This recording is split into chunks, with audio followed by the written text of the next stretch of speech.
50 countries, 50 Nations इसको celebrate कर रहे हैं, and they will celebrate this live. और इसमें अमेरिका जो है 300 जगहों पे इसके ऊपर जो है वो live stream, UK, Australia, Canada, Mauritius, ठीक है जी, हर जगह पे 25-25, 30-30, 100, that is what the story has come forward. Ramlalla की वापसी तो अयोध्या में हो रही है, लेकिन दुनिया के 60 से भी ज्यादा देश इस कीमती पल के साक्षी बनेंगे।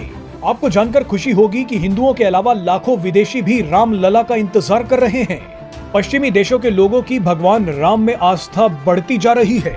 पूरे हिंदुस्तान के 100 करोड़ से ज्यादा हिंदू अयोध्या की तरफ जा रहे हैं और उनके प्राइम मिनिस्टर नरेंद्र मोदी की हुकूमत में ये हुआ है। और ये इनके लिए एक बहुत बड़ा इवेंट है। ये इसको अपनी 1000 साल गुलामी की याद में एक कामयाबी और फतह का एक जश्न मनाएंगे कि इन्होंने बाबरी मस्जिद जो है उसको गिरा के इसकी जगह पर एक अपना मंदिर दोबारा से तामीर किया है। यहाँ पे नरेंद्र मोदी खुद यहाँ पर आ रहा है, पूरे भारत से करोड़ों लोगों को दावत है वहां पे आने की, हिंदू हर तरफ से यहाँ जमा हो रहे हैं। ये एक सिंबॉलिक इवेंट होगा अयोध्या में इनका मंदिर बनना और उसका इफ्तिताह होना। हिंदुस्तान के सेकुलर होने के हवाले से मेरे ख्याल से अब किसी को कोई शुबा नहीं होना चाहिए कि जो गांधी की फिलॉसफी थी उसको तो अब मेरे ख्याल से दफन हुए भी बहुत अरसा हो गया है। इंडिया की है, उधर मोदी प्राइम मिनिस्टर है और दूसरी मरतबा मोदी आया है। मोदी जो काम कर रहा है, आरएसएस एक कट्टर हिंदू तंजीम है। अच्छा।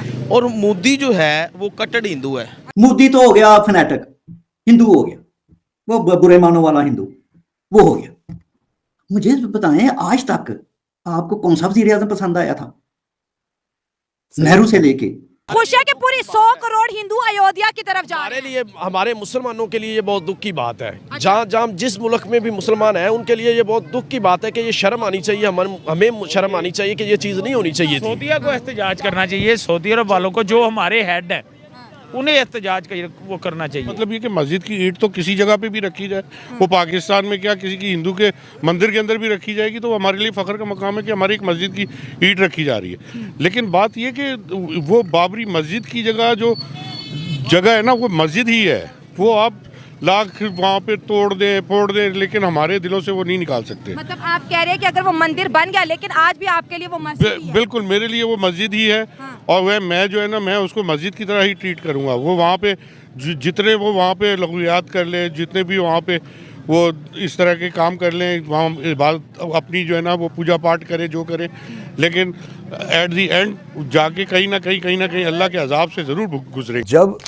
जिहाद की खुजली किसी कौम पे चढ़ जाती है ना और बदन के अंग विशेष पर जिहाद की खाज पकड़ बना लेती है, तो फिर वो कंट्री, वो जो वतन है, वो जो देश है, वो जो मुल्क है, वो कभी ऊपर नहीं उठ पाता। और पाकिस्तान के साथ यही चक्कर है। भारत हेट्रेड, भारत से नफरत, हिंदुओं से नफरत कर करके हमें कुछ नहीं हुआ।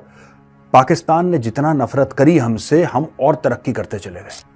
आज हम वर्ल्ड की 5th लार्जेस्ट इकोनॉमी है। 650-650 अरब डॉलर हमारे फॉरेन एक्सचेंज रिजर्व्स हैं। हम लोग 3rd लार्जेस्ट इकोनॉमी बनने वाले हैं अगले 4-5 साल में, according to IMF, according to world bank. Modi ji ने जो स्टेटमेंट दी, आप कह सकते हैं कि साहब आपके देश के प्रधानमंत्री हैं, वो तो कहेंगे नहीं, वर्ल्ड बैंक और IMF भी कह रहा है कि 3rd लार्जेस्ट इकोनॉमी बनने वाली है।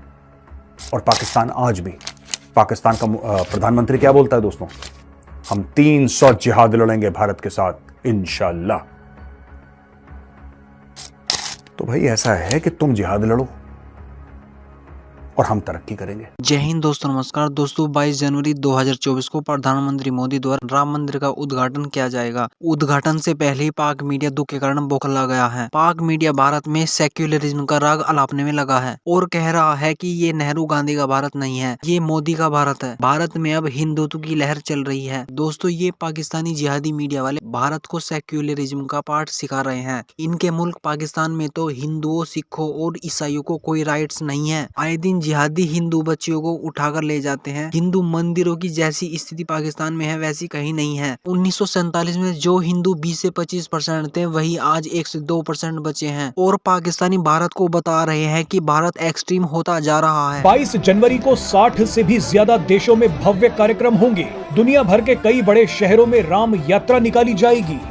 America, Britain, Australia, Canada, Germany, Japan जैसे 60 से भी ज्यादा देशों में 200 से ज्यादा जगहों पर कार्यक्रम होंगे। कई मुस्लिम देश भी रामलला की प्राण प्रतिष्ठा देखेंगे। इंडोनेशिया, मलेशिया, थाईलैंड और वियतनाम जैसे देशों में भी भव्य कार्यक्रम होंगे। बताया तो ये भी जा रहा है कि सऊदी अरब और यूएई में भी रामलला की प्राण प्रतिष्ठा दिखाई जाएगी। 55 देशों के 100 डेलीगेट्स तो खुद अयोध्या में रामलला के दर्शन करने पहुंच रहे हैं। आप ये जानकर हैरान हो जाएंगे कि अमेरिका में 1000 मंदिरों में रामलला की प्राण प्रतिष्ठा दिखाई जाएगी। अमेरिका की सड़कों पर अभी से शोभा यात्रा शुरू हो गई है। न्यूयॉर्क के टाइम्स स्क्वायर में भी रामलला की प्राण प्रतिष्ठा का लाइव आयोजन किया जाएगा। इसी दिन पेरिस के आईफेल टावर से भी भगवान राम की शोभा यात्रा निकाली जाएगी। मॉरिशस ने तो हिंदू कर्मचारियों को प्राण प्रतिष्ठा देखने के लिए 2 घंटे का ब्रेक भी दे दिया है।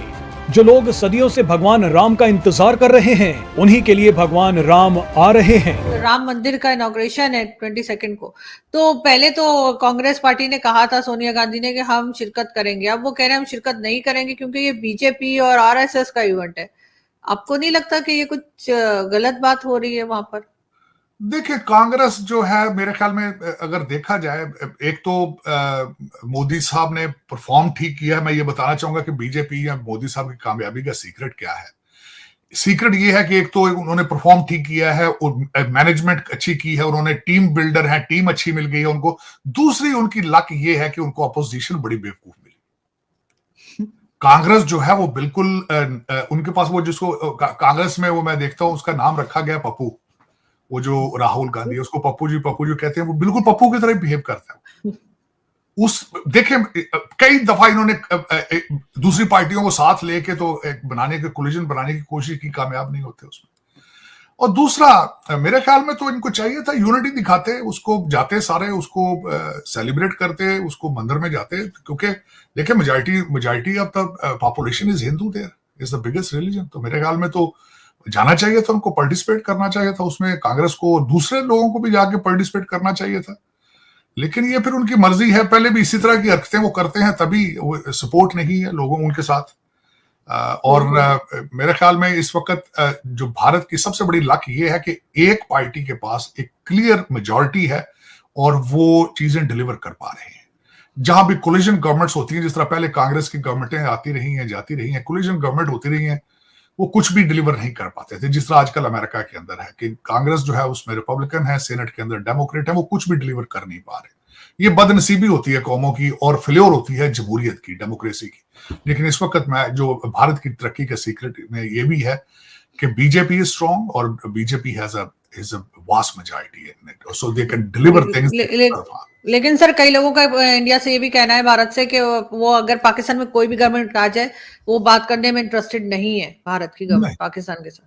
नहीं, पाकिस्तान के साथ देखें, इलेक्शन के बाद मेरे ख्याल में जो मेरी अपनी ऑब्जर्वेशन है कि तकरीबन 1 साल लगेगा। 1 साल के बाद दोनों कंट्रीज जो हैं वो किसी ना किसी पॉइंट पर कोई डायलॉग शुरू करेंगे। मैं this is what my expectations are, this is what my, इस तरह मैं, खैर, एक तो मैं देखें, वो कहते हैं जो आप सोचना चाहते हैं आपकी सोचें भी उसी तरफ चाहती है। मेरी तो यही ख्वाहिश है कि दोनों ममालिक के साथ रिलेशनशिप बेहतर हो, ट्रेड करें, क्योंकि इस वक्त तरक्की सिर्फ ट्रेड के साथ ही हो सकती है। और मैं जहां तक जो माइंड सेट है नवाज शरीफ साहब का और जो माइंड सेट है आसम मुनीर साहब का, उसमें से मुझे नजर